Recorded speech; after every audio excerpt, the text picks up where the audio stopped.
Olá, gente linda. Vamos tomar café com o nosso Deus Pai hoje? Hoje o texto diz: Conversando com o Pai. No livro de João, capítulo 15, versículo 7, a palavra de Deus diz: Se vocês permanecerem em mim e as minhas palavras permanecerem em vocês, pedirão o que quiserem e será concedido. Aí o autor vai dizer: Uma das maiores maravilhas que Deus nos concedeu é a possibilidade de conversarmos com Ele por meio da oração. Como filhos, temos o total direito e liberdade de pedir, contudo, só receberemos se orarmos segundo a vontade de Deus. Muitas vezes, fizemos da oração apenas um meio de pedir coisas a Deus. Mas o fato é que devemos utilizá-la para nos relacionarmos com Ele. E isso inclui falar e ouvi-lo. Devemos expressar nossa gratidão e amor, rasgando o coração para o Pai, contando a respeito do nosso dia, né? E expectativas para o futuro e apresentando a Ele nossos pedidos. Quando oramos, estamos dizendo que Ele é a nossa prioridade. Saiba que o Pai tem diversas formas de responder-nos, portanto, nem sempre é do modo que imaginamos. Contudo, tenha a certeza de que Ele nunca o deixará desamparado. Tenho aprendido que Deus faz do jeito dele e sempre muito melhor do que poderíamos imaginar. Entendo que Deus ama tanto seus filhos que se alegra profundamente ao ser buscado em oração.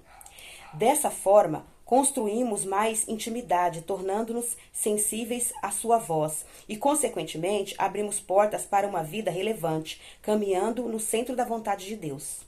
Você tem hábito de oração? E ela é uma das principais, dos princípios primordiais de uma vida íntima com Deus. Eu fico maravilhado ao lembrar de como temos um Pai que deseja se relacionar conosco.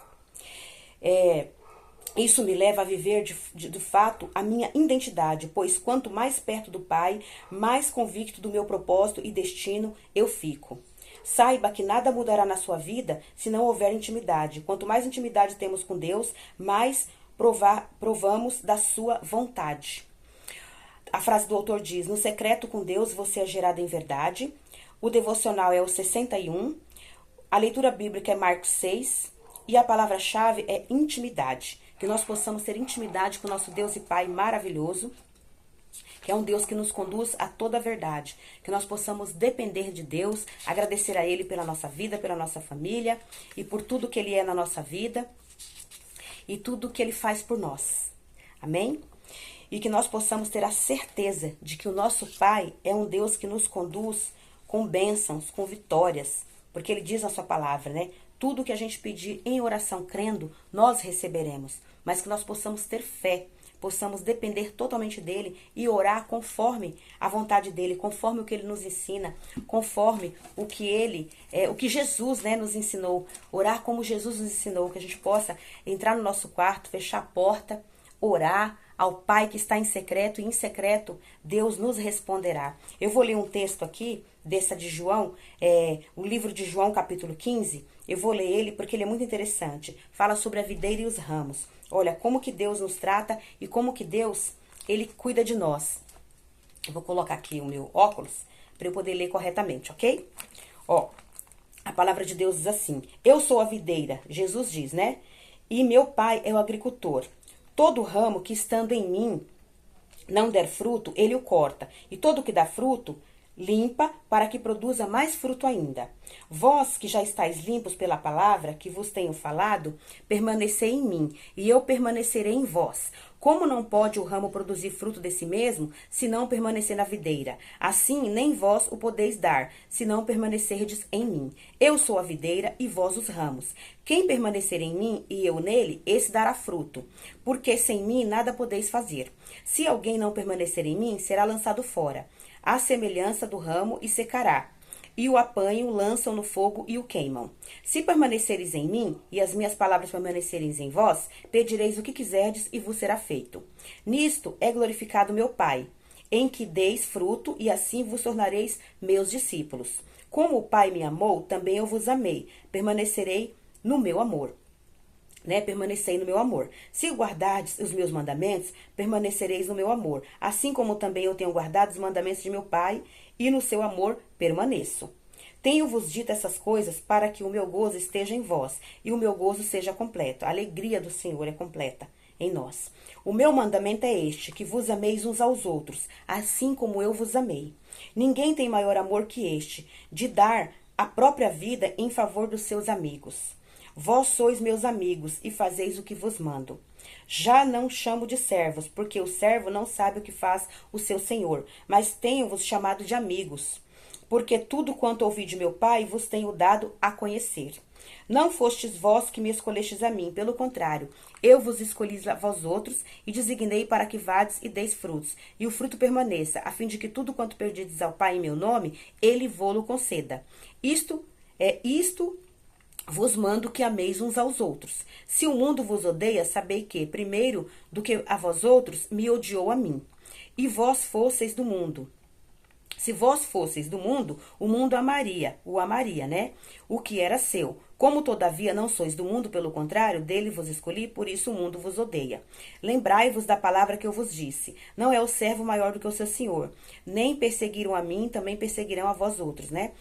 Como perseguiram a Jesus, vão nos perseguir também, né? E vós guardareis as minhas palavras, né?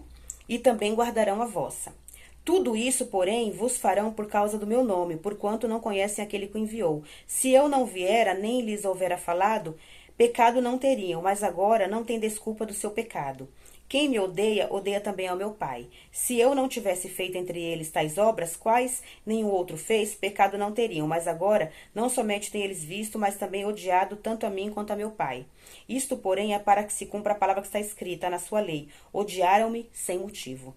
Quanto, porém, vier o Consolador, eu vos enviarei da parte do Pai o Espírito da verdade, que dele procede e dele também dará testemunho de mim. E vós também testemunhareis, porque estáis comigo desde o princípio. Então, o que Jesus está nos ensinando aqui?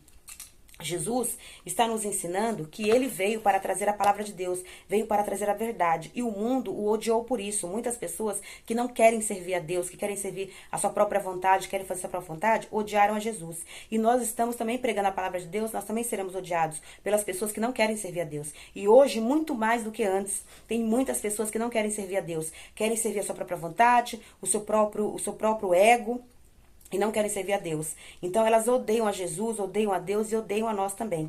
Mas que nós possamos continuar pregando a palavra, porque tem muitos filhos que ainda precisam se converter, precisam caminhar com Jesus para ter uma vida abençoada, que suas famílias sejam libertas também, tenham uma vida abençoada, para a honra, a glória e louvor do seu nome. Que a gente não possa parar, a gente não deve parar a obra de Deus por conta de ninguém, por conta de dificuldade, por conta de sofrimento, por conta de ataques, por conta de perseguições.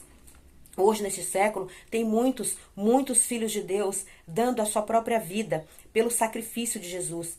Muitos estão sendo perseguidos, estão sendo ali tirados as suas vidas porque estão servindo a Jesus. Mas nós não devemos ter medo, porque se a gente serve a Jesus, nossa vida é de Jesus, o Espírito Santo está conosco, nós estamos na verdade, o Pai nos ama.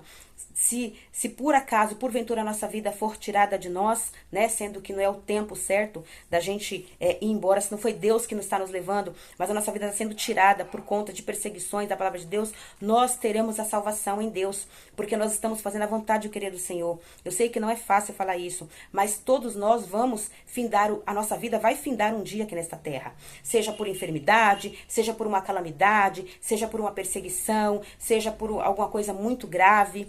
A nossa vida vai findar nesta terra. Então a gente tem que fazer algo que vale a pena a nossa vida. A nossa vida tem que valer a pena. E a nossa vida só vai valer a pena se a gente fizer a vontade do Pai. Se a gente ouvir a voz de Jesus, se a gente obedecer, se a gente seguir os passos ali do Senhor, se a gente ouvir ali os direcionamentos do Espírito Santo, se a gente depender de Deus para tudo, cumprir os seus mandamentos, ensinar para os nossos filhos também, para que eles possam servir a Deus, porque é muito melhor a gente findar a nossa vida servindo a Deus até o último segundo, até o último fôlego de vida, do que a gente viver uma vida de qualquer jeito, seguindo a nossa vontade, e no final da nossa vida a gente findar a nossa vida com alguma coisa aleatória e não ter feito nada. E quando chegar naquele grande dia, Jesus perguntar: o que foi que você fez?